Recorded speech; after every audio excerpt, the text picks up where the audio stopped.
You're listening to Discography Discussion, episode 175, Overcome. Hosted by Dan Terry. Snappy dappy, little drappy. David Van Zant. Dan, your meathead is showing.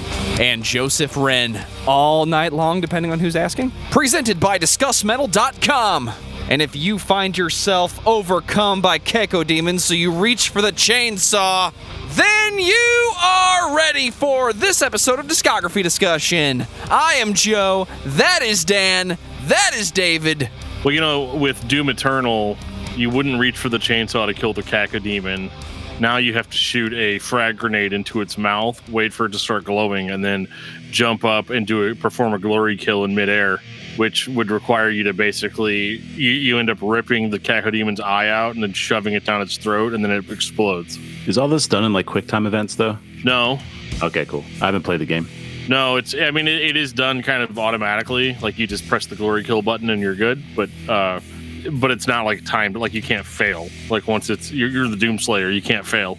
Of course. you can only succeed. You exist only to kill demons. Which, there is only success. Which I think, really, really blends into this conversation about Overcome that we're about to have. Overcome is one of the classic spirit-filled hardcore bands from the 90s and early 2000s. They started off on Tooth and Nail Records and eventually moved on to Face Down, which, they're largely responsible for Face Down being a thing. They were one of Face Down's biggest signings, and so we can kind of thank Overcome for Face Down being the label that it is today. The greatest label on earth. That's one man's opinion. I do love Face Down, though. I was thinking early 90s earache, but that's just me. Can we go old school and bring back Elektra Records? There's a reason you have that copy of Ride the Lightning. Right. Yeah, but Elektra Records is... who cares? They're gone. I only care about labels that still exist. Except for, Trustkill and Ferret and other labels. Blood and Ink. Is Blood and Ink still around? I don't know if Blood and Ink's still around. Blood and Ink is not around anymore, I don't think. Well, they were so good. They were like Baby Face Down. Not to be confused with Strike First Records. That actually was Baby Face Down. Roadrunner's still around, right? Roadrunner is most definitely still around, yeah. Because Nickelback is still around. Oh, good God. Yeah. Well, before we unleash the coyote on the Roadrunner, I want to take this time to say thank you to everyone for listening to the podcast. Thank you for listening and for subscribing. If you are not a subscriber, then you can find everything Discography Discussion at discussmetal.com. We are on Spotify, Apple and Google Podcasts, TuneIn Radio, Stitcher, iHeartRadio. So if you have an Amazon Echo or a Google Home, you have no excuse. Ask it to play the latest episode of the Discography Discussion podcast, and it will. We're also on Facebook and on Twitter at Discuss Metal. Be sure to like, favorite, and subscribe. It really helps us out. It lets us know you're listening, and now Dan is going to tell us all about 5-star reviews. No, I refuse. I'm not going to do it. I've done it too many times. I'm not going to do it. I'm just going to say that 5-star reviews are cool. They make me feel good. And some other things that I like to say. The thing that I like the most is when you guys share the episodes. That's what I care about. Sharing the episodes to your friends, family, aunts, uncles, grandparents, small children. I realize there aren't a lot of small children on your social medias, so you actually have to go out into the world and show them albums. Please make sure that you actually have parental permission before you just start showing random little kids hardcore records. Or discussions about hardcore records. So, keep sharing them. Share them in real life. Share them on socials. Share them at work. Do whatever you got to do. Tell that to the guy who drove around a blacked-out ice cream truck just blasting thrash metal with no ice cream. Yeah, but that guy was a douchebag. Agreed. I just got to say, that guy, no, there's no way. I'm not even justifying that. I think it was cool that he was driving a black ice cream truck. Kind of gave me a Sweet Tooth from Twisted Metal type of vibe. But not having ice cream, that's a key component. You could have gotten ice cream, you could have sold it to people, and you could have named it after bands and hoped that you didn't get copyright judgments against you. It would have been awesome. I thought Joe was talking about you, Dan, for a second. I just picture you driving a blacked out work truck. Well, he only did that one time. I do that, but I don't pretend like I'm selling ice cream. I think that's the key difference. But no, that guy's a jerk, and I hope his van breaks down. We got a YouTube comment on episode 169. Kitty, this is from Random Album. Yes, Kitty is one of my all-time favorite bands, especially because of their last 3 albums. In their documentary, even Kitty themselves spoke negatively about their Funeral for Yesterday album. So I was very surprised when it ended up being my favorite Kitty album ever released. Wow. Once again, I stand corrected. Not the comment that I was expecting, but probably the one that I deserve. I know everybody has different opinions on things, and I'm glad that that's your favorite record. It is not mine, but that is the beauty of this internet thing and why I appreciate your comments. I like other opinions to be heard, but you're wrong. Over on Facebook, we got a couple of comments in regards to our Strapping Young Lad episode. Michael Newton says, shit, you guys are killing it here lately with your picks. Can't wait to hear this one. Well, I hope he enjoyed it after he heard it. Absolutely. Nick Barrett says, yes, finally been waiting on this one. Look forward to listening to it. So cool. I appreciate comments prior to listening to the episode, because if you're disappointed, well, I mean, I guess if you were super disappointed, you could go back and delete your comment, but don't do that. Make me feel good. Definitely enjoyed talking about Strapping Young Lad. They are probably one of the best bands I feel like we've covered in a long time. Do you feel the same way about Overcome? Oh yeah, dude, I love Overcome. I mean, there's not a whole lot that I can say negatively about this band at all. So, David, tell me about Overcome. Put me on the spot like this. Welcome to my life. Well, I don't have anything prepared for this part. I usually just sit back and drink water while I watch Dan talk about the band. So Overcome is a spirit-filled hardcore metalcore band from the early 90s, originally signed to Tooth and Nail, eventually switched over to Face Down, took a rather long hiatus in between, 2001 to 2011, 1999 to 2011. I'm not really sure what else to say about it. I'm bad at these stuff. That's all good. Overcome was part of the classic lineup of spirit-filled hardcore bands. Like I put them in the same category as like Focused and Unashamed and Strong Arm. These were hardcore bands that pulled no punches about what their spiritual message was, and that really set them apart from a lot of other hardcore bands. But only in lyrical content alone. I mean, back then you had a lot of like straight edge bands that were very equally as hardcore about straight edge, and bands that were equally hardcore about veganism, and even racial equality, which is something that apparently has still not been quite figured out. And, with Overcome, what I found unique about them is I always felt like they were a little bit grittier than some of those bands that I mentioned. They're a perfect example of a band that kind of grew with hardcore, in the sense that, like, if you listen to their first record, Blessed Are the Persecuted, that's going to sound just like the bands that I mentioned, like Strong Arm and Unashamed. Maybe a little bit heavier, but as you see the band transition into Face Down and you see how heavy they actually became over time, a lot of the other bands that I mentioned, Strong Arm only had 2 records, then they fizzled out. Focused had 2 records and they fizzled out. Unashamed only had a couple records, they fizzled out. Same with like 6 Feet Deep and a lot of their peers. So Overcome, it was kind of the last man standing, so to speak, in this scene. After a while, and they helped usher in, I feel, a whole new wave of hardcore bands, like spirit hardcore bands, on Face Down Records. So they're Overcome, even if they're not a band that you're familiar with, is actually very important to the growth of this scene. They definitely fit the mold of the 1990s hardcore band. Clearly, these guys were thrash metal fans. The guitars are full speed ahead, drums just throw in punk beats. But then you've got the guy up front who is just yelling and barking at the mic. And playing guitar. Does he do both? Oh, yeah. I have an even higher level of respect for him at this time. He's a double hitter, man. Absolutely. He can do it. Yeah, that's something you don't see in like hardcore hardly at all. Like, how often do you see the frontman of a hardcore band playing guitar? Yeah, you see it more in metal bands, like a Living Sacrifice or Becoming the Archetype. Those are you're used to seeing those guys have an instrument as well as sing. But yeah, with hardcore, you need a guy to jump off the stage, in the middle of breakdowns and stuff. And it's hard to do that with the guitar, but just people do it. From an endurance mindset, like his screams are so undisciplined, especially in the early stuff, that it's taken his entire body to get those sounds to come out, and then he's playing guitar at the exact same time. It's wild to think about. Yeah, and I think one of that's gonna become a problem for him later on in the band's career. Well, that lack of vocal discipline. Well, I wrote down, I was like, it's metalcore before Melissa Cross, before like every single frontman watched the Melissa Cross DVD. Right. I still think it's BS, but I'm having trouble screaming now later in life too. So maybe there's something to that. Do you need some time with the Zen of Screaming, Dan? I'll let you borrow my copy. It'll be great. No, I've got like some kind of weird tonsil infection right now, so I really don't think I should be practicing screaming anytime soon. It's hard enough just to do this, so it'd be interesting to see how I sound on subsequent episodes. But man, Overcome is a band that's impact can't be understated. So I guess let's jump into it, Joe. Let's do the thing that the people are here to hear us do.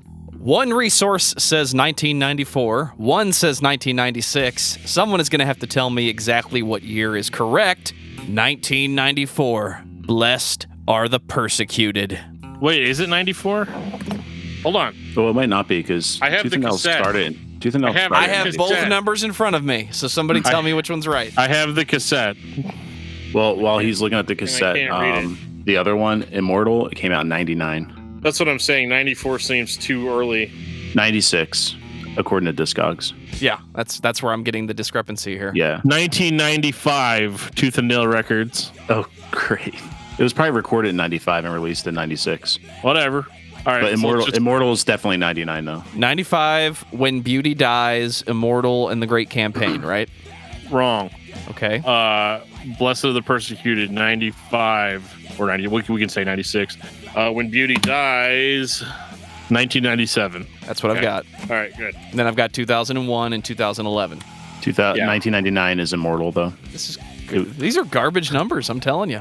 Okay, after that deviation, 1996. Blessed are the Persecuted. Kind of interesting with this record because it reminds me a lot. It reminds me less of Focused and less of Strong Arm and sounds more like Zayo did in 95, 96. Exactly. All else failed Zayo. It's what I wrote down. Yeah, absolutely. Even right down to the vocals. I think Jason's vocals sound a lot like Sean's. And he can't scream as long. I mean, nobody is Sean Jonas except Sean Jonas. But Jason makes a very compelling case for this kind of hardcore. I have to say this is probably my least favorite record by them because even though it is good, it's almost a little too old school for me to listen to now. I think if this was the very first record that I ever heard by Overcome, I'd be like, oh yeah, man, this band's where it's at. It's got the thrash metal guitars. It's got the screamed, guttural vocal. It hurts my throat right now just to even listen to him screaming. I have him screaming in my headphones.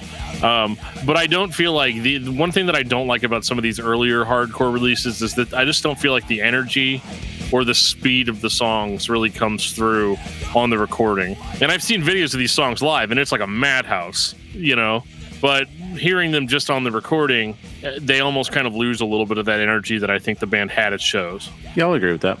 This first record kind of like reminds me, not as much of its style, but just with like the creativity of the song structure is like how Blindside was on their first record. Yeah. They just did a lot of different things. There's a lot of like really cool bass lines that you don't see in hardcore a lot, that type, and you don't even see in later Overcome. There's some cool like guitar work that they do that they just get really creative in the beginning. I don't know, the song structure is what stands out for me big time. I'm definitely getting an old school Zayo, Sean Jonas vibe. I think that's just what it sounds like back in the mid to late 90s. But then I hear that dry, melodic-driven thrash where the bass just takes over, and the production values of today were not the same. Back in the 90s, we didn't have the same expectations or the same tricks. You didn't have the bass player with a 2-octave detune pedal and distortion on every song. If they were using distortion, it was probably like a Cliff Burton style. So hearing that dry production, that makes me happy as a guitar player because I can actually hear what the band is doing. But then he's still yelling at the mic, doing the hardcore thing. It's the opposite of the thrash metal yell, which is just typo negative brr at the mic as opposed to the over-the-top yelling that's going on here. I think this record really fits in with the scene at the time, and I can't stress that enough. I definitely think that Zayo's All Else Failed is a better record, but I enjoy having this kind of in the same vein where maybe not necessarily every band member was on the same page about what kind of music they were going to play. And that's why you get kind of these weird bass lines. You get stuff that just might seem a little off kilter for hardcore, but it works. It's not a bug, it's a feature. It turns into something cool and unique that you really weren't expecting, regardless of whatever the original intent was. This record they did pretty well with, as far as I know, as far as the Tooth and Nail release goes in the early 90s or the mid 90s. But this one really didn't strike me nearly as hard as the next one. 1997, When Beauty Dies.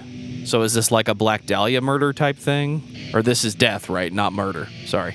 No, it's so not is Chuck murder. Schuldiner involved here with some Gene Hoglan action? No murder yet.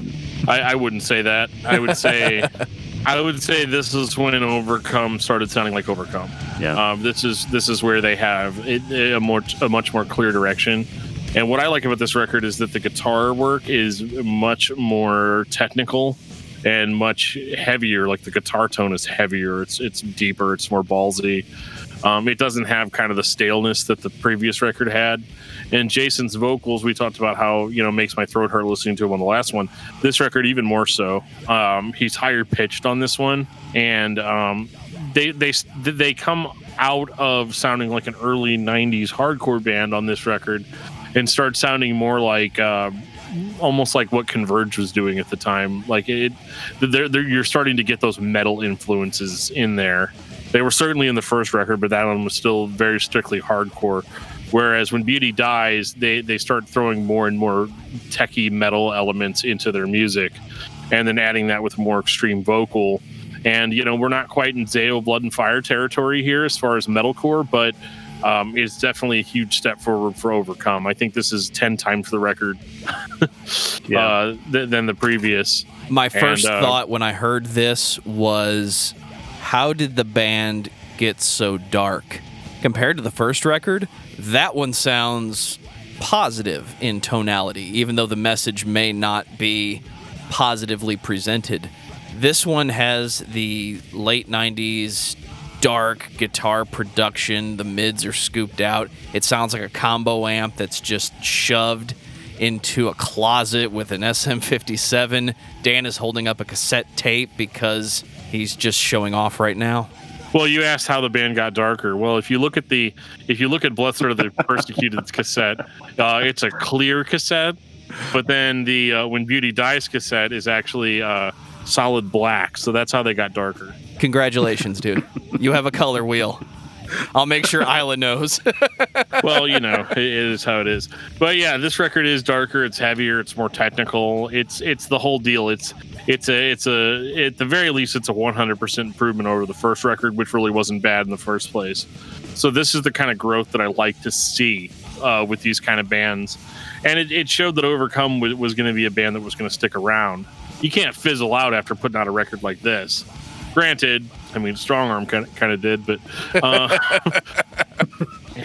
and Focus. But I don't think that the second Focused record is better than the first one. No, but yeah, Overcome though this was hugely awesome to me and very very influential vocally. I loved this. I've had this tape probably for about 15 years now, maybe longer. And I still go back and listen to it because there's weird uses of melody in there.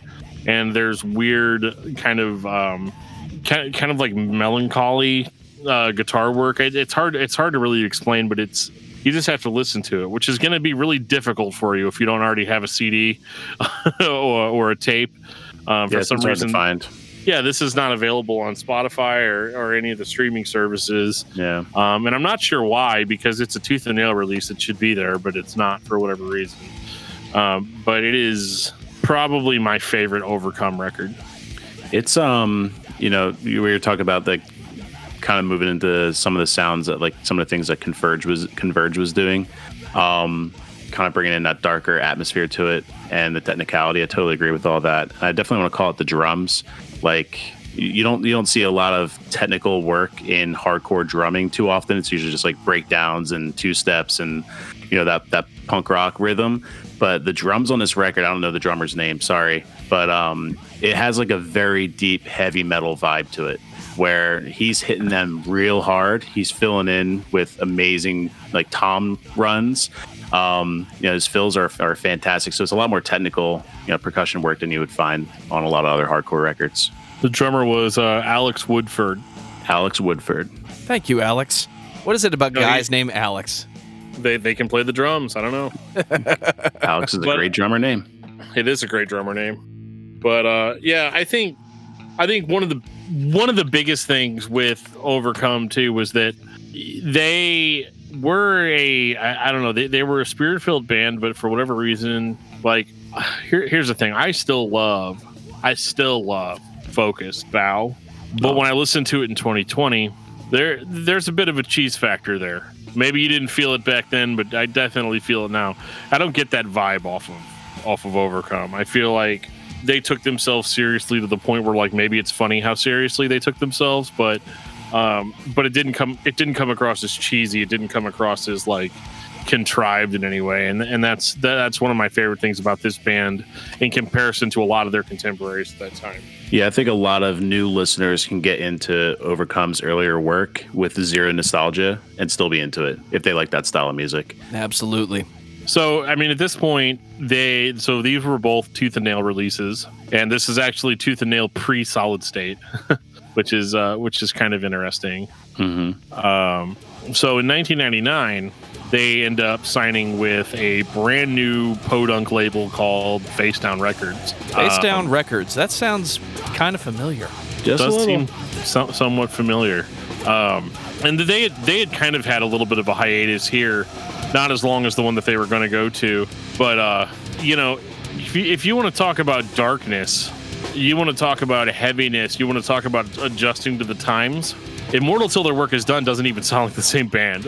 Well, it's all different guys. For lack of a better term, it is not the same band. It's a totally different band. Oh, we're almost. actually a different band at this point then. Yeah, so I mean, you've still got Jason on guitar and on lead vocals, and his vocals are probably some of the sickest hardcore vocals I've ever heard. On this album, absolutely. Oh my God. Like, he's just a total monster here. Mm-hmm. And they fully transitioned into metalcore here. But it's not your grandma's metalcore. This is still in the metallic hardcore sound of the mid to late 90s. So you still have that driving like New York hardcore beat. But I was talking about the other two records being old and slow. This is not that. This is a giant injection of. This is a giant injection of I want to say testosterone, but that's not the right word. Like, I don't know, speed. Well, they just took the heavy knob and turned it up to 12. Like, absolutely. This album is head and shoulders heavier than the past couple that they've released, and it's not sacrificing anything. So yeah, it's metalcore, but there's no like noodly guitars. They're not trying to be like, As Lay Dying wasn't a thing yet, but they're not trying to be like that kind of metal band. They just want to hit you in the face with great riffs and great breakdowns. No clean vocals. Yeah. Can we talk about the inhuman gurgling that opens up the record? Oh yeah, my right. God. So I think he's starting to learn. Like, he's starting to learn how to keep his voice a little bit longer so that he can have a little bit more longevity, because his vocals are a little bit deeper and not as shrill as the past couple. But oh man, that first track. I mean, it's like an assault. There's no other way to say it. Like, you will die when you hear this. Hopefully you don't, because then you won't get to hear the rest of the record. But this was such a strong, like, it's almost like a reboot of the band at this point. And they had worked really hard coming off of the Tooth and Nail stuff. And I want to say, in Jason's episode on As the Story Grows, he went into like everything that happened between Tooth and Nail and Face Down, and how the band had just he had basically assembled a new band because everybody else had quit, or he fired them or something. I can't quite remember, but he basically assembled a new band from scratch and continued on. And it actually works really well in a case like Overcome, because the singer is still the same, even though he sounds different on this record. But I can't get over how modern this sounds for 1999. Like, to make such a huge stylistic change within 2 years I mean, it's just got to be that you had fresh blood in the band. Yeah, it's heavy, it's fast. Like you're talking about the speed of it all. Like this is when they start introducing blast beats into the hardcore sound with the drumming, which is funny because the drummer is from Indwelling, so it totally makes sense. But yeah, man, it's still great song structure, still great writing. Add the blast beats. One of my favorite Overcome records. Probably my favorite Overcome record is this one. Anytime you replace the entire band, doesn't that artificially introduce energy into the recording? Because now you've got a whole new group of guys who have, up to this point, not released the first album that they've had their entire life to write. I know Norma Jean, every time they change members, it sounds like a new band, but it still sounds like Norma Jean. So was the overall product being supported by the vocals, and whoever shows up to play the guitars and play the drums, that's what the record's going to sound like now? I don't know, man. This drumming is so above and beyond anything they've done before. You can tell, too, that they're huge death metal fans at this point, and they're trying to kind of rein it back a little bit because they're like, well, we're really into hardcore, but yeah, why not? Let's just blast here and let's, I don't know, man. The thick sludginess of the guitar tone, I'm going to chalk up to them being huge death metal fans at this point. Because they're like, what's the next step? How do we go beyond hardcore, which is going to be more punk and thrash influenced than, say metalcore. Metalcore, this type of metalcore was a nice mixture of death metal and hardcore. So you have those hardcore beats, but there's a little bit of technicality introduced into the riffing.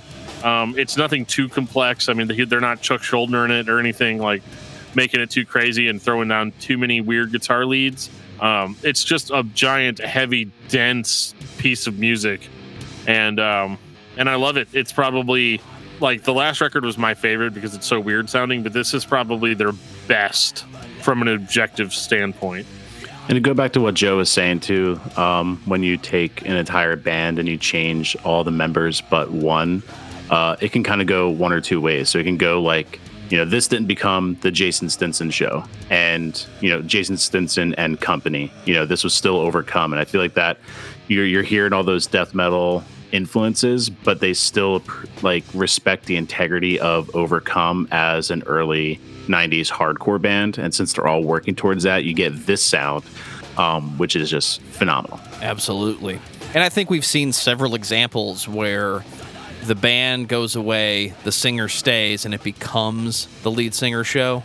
Exactly. Which, if you ask most lead singers, they'll tell you that they are the band. Not going to name names, but... Agreed. Andrew Schwab.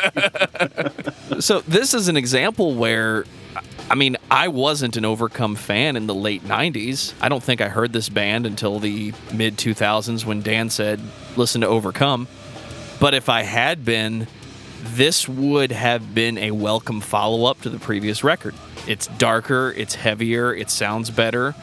First listen, I enjoyed the trash can of a snare drum just from the comedy side of it, because you don't expect to hear that garbage clang, but then when you do and it doesn't pierce out your eardrums, Lars Ulrich, it can become entertaining, and that's when the death metal shows up, and it's great. I love this record. And to talk about it from a production point of view, there's a bit of difference in production value between the past two records and then this one. But also keep in mind, this is Face Down's one of their first. It's either their first or their second full length release, because everything before this was just 7-inch splits. Overcome was on a couple of those, but This is one of the first full length records that they put out, and for it to still kind of hold its own today. How many years later? 20 years later, it's amazing. Absolutely. Something interesting that was happening during this time too is, a lot of the guys in this lineup of Overcome, their love of death metal being very apparent, went on and formed a side band called Indwelling, who was kind of a techie, brutal death metal band. And this is important because, eventually, if you want to hear more about the Indwelling album, Joe and I did on one of our Patreon album reviews fairly recently. I can't remember if it was end of last year or sometime beginning of this year, but we did talk about the Indwelling album, and that's where they kind of got all the death metal out of their system, so to speak. I'll throw it in the show notes. Yeah, and that was a great record. Absolutely. Indwelling was awesome. It's one of the most overlooked records and bands in face down lore.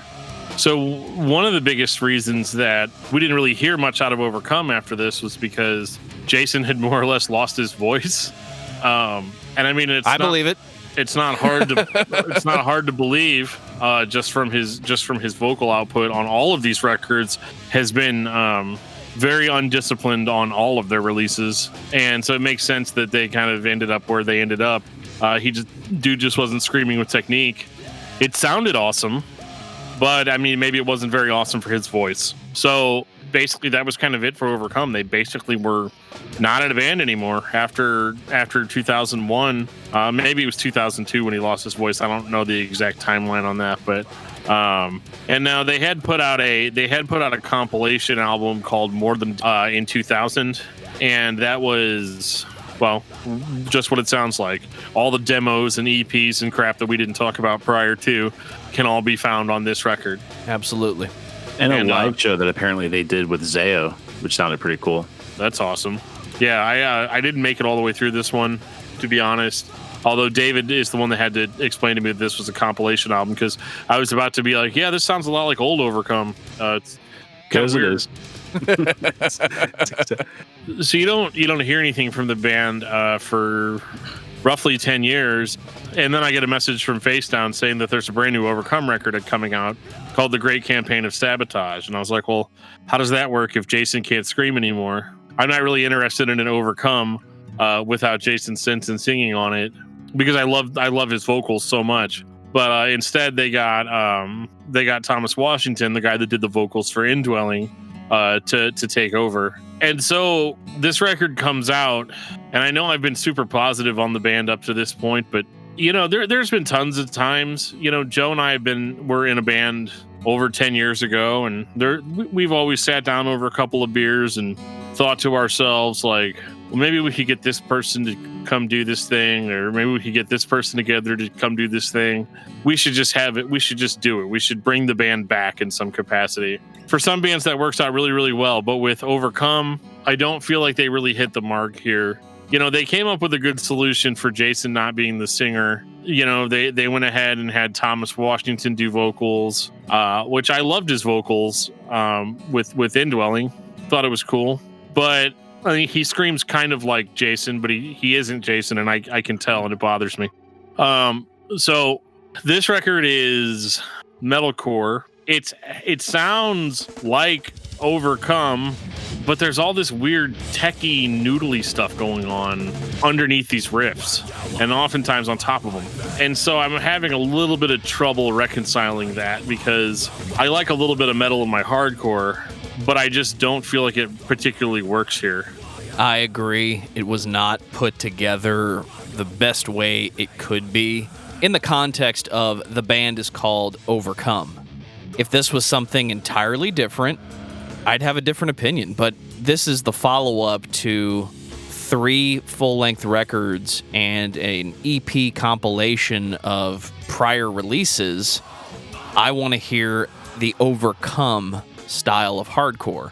Even with a new vocalist, this would have worked cosmetically, but we're doing these random inserts of technical death metal that's not even at a fast pace. It's almost like it's slowed down too much, like it's the first time the band sat down and tried to write a tech death metal song, and they just couldn't play fast enough to keep up with the style.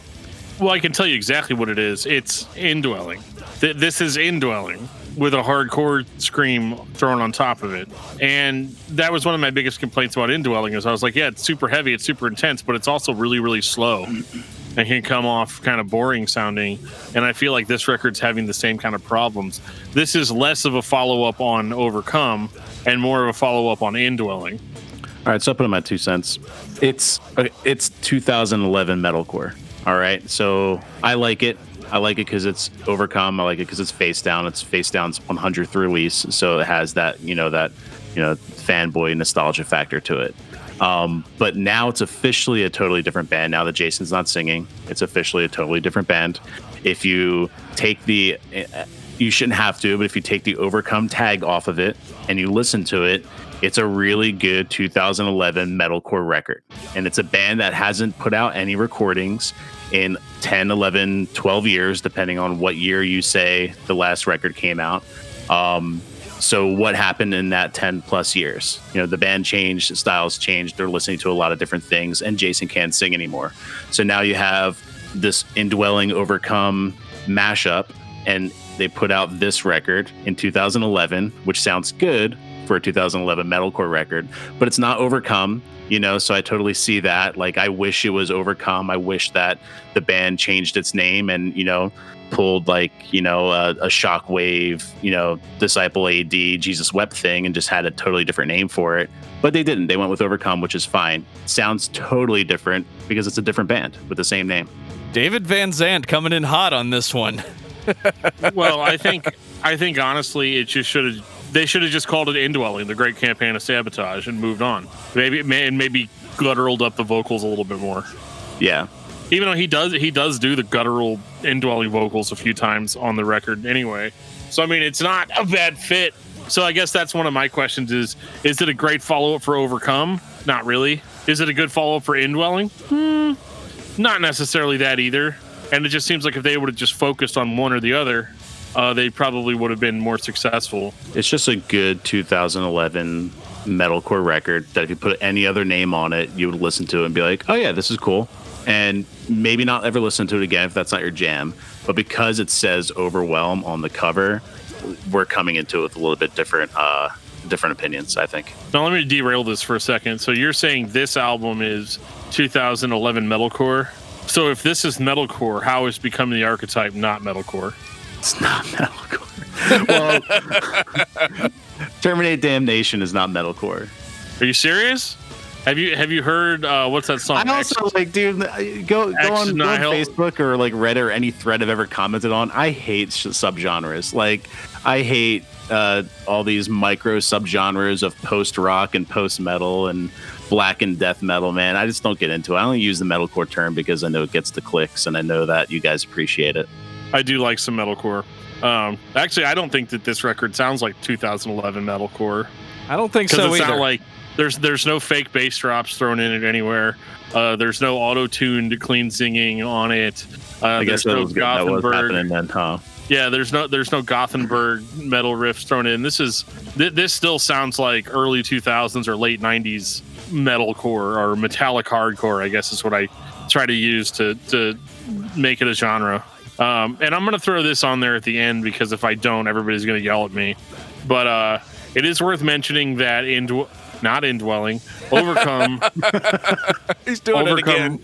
Yeah, Overcome recorded. I'm old, man. I'm absent-minded. It's got nothing to do with your age. Overcome. It's all the booze. Overcome released No Reserves, No Retreats, No Regrets in 2013. It's an EP. It's 21 minutes long. It's got 7 tracks. It's almost a full length. We only use 3 or 4 more songs. What's the title of track 4? The title of track 4 is Indwelling. Yeah, and actually, there's track number 3 is called Travail, which is another fuck yeah old school hardcore band. We talked about that on Patreon too. We did. You can listen to all that stuff. But you know, this record is largely the same thing. It is the same weird amalgamation of Overcome and Indwelling, and I actually enjoy it a little bit more than the Great Campaign of Sabotage because it's shorter and a little bit more to the point and has a little bit more. Yeah, it has a little bit more hardcore. This. Yeah. I would have almost been more willing to accept this as the next record instead of Great Campaign of Sabotage. But there's enough of Campaign of Sabotage in this to where you could see this coming out first and then Campaign of Sabotage coming out after. I feel like it would have been more of a transitional EP, but that's all I'm going to say about that because EPs are a pointless waste of time.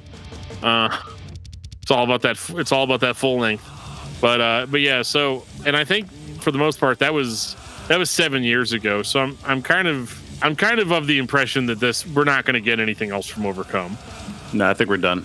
This is their attempt at doing the comeback, and for a lot of bands, the comeback has worked out really well. In this case, it wasn't the same, and I think the fans could feel that. Final thoughts on Overcome. David. Great band, one of the forefathers of the spirit-filled hardcore scene. It's my stomping grounds. I definitely like the Tooth and Nail and the first Face Down release a lot better. 2011 metal, hardcore, and metalcore wasn't my jam for many reasons. So stick to the early stuff, and you can't be disappointed.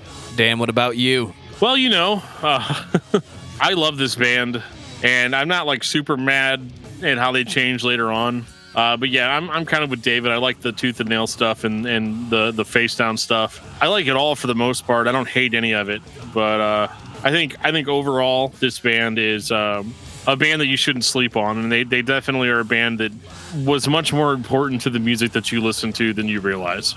Both of my esteemed co-hosts have told me that Overcome is one of the most important bands to come out on Tooth and Nail Records and early Face Down. While that may be true, everything that they've done up to this point has been done cosmetically better by another artist. So I don't have the same feelings for this band because I don't have the nostalgia. And I think if you have nostalgia for classic, old school hardcore, especially the hardcore of the late 90s, this is your jam. At least until we get to the great campaign of Sabotage. But I think the band is worth a listen because there's a reason hardcore fans still talk about this band. So check out Overcome. You might enjoy the experience. Dan, what's your album of the week? My album of the week is The Defeat of Satan by Antestor. It's getting a little old school, but I love it. David, what about you? Shout out to Facebook fan Bradley Schatz, if I pronounce your last name right, for telling me to listen to Alice in Hell by Annihilator, some old school 90s Canadian speed thrash. Definitely Dude is pushing hard. Dude is pushing hard for us to do an Annihilator episode. Yeah, I think he's begging for it. We might have to move it up on the list. For me, it's Deftones, White Pony. I've been having an interesting week, so I needed a break in the silence. And it needed to sound like Chino. It's my favorite Deftones record, man. It's such a good album. It is arguably the best Deftones record. And by arguably, I mean there is no argument. It is the best Deftones record. I won't make an argument. It's not the best Deftones record. That is clearly the Deftones self-titled. So, it's whatever you want, but you're wrong. Take us out, DFT. If you've ever been listening to this podcast and thought to yourself, I would like for them to talk about insert name of band you want us to talk about here. We can certainly do that, but we can't read your mind, so you got to send us a message or something. Reach out to us in one of the many ways that you can reach out to us. That is including Facebook.com/discography discussion, on Twitter @discussmetal, on Gmail @danandjoeshow@gmail.com. You can always reach out to us on our Discord server. There'll be a link in the show notes that'll take you there. And there's a lot of ways you can talk to us, so just talk to us. And on that note, this has been episode 175 of Discography Discussion. Thank you for listening. You can like us on Facebook and follow us on Twitter @discussmetal. Subscribe to our podcast everywhere you listen to podcasts, including Google Play, Apple Podcasts, and Stitcher. Visit discussmetal.com for all things discography discussion, and please send questions and comments to danandjoeshow@gmail.com. If you are not a patron, you can become one at patreon.com/discussmetal. We have some sweet perks. $1 gets you into that exclusive album review feed. This is not to waste your life. Have hope and have no fear. The truth walks by your side. I'm sure these cruises you find.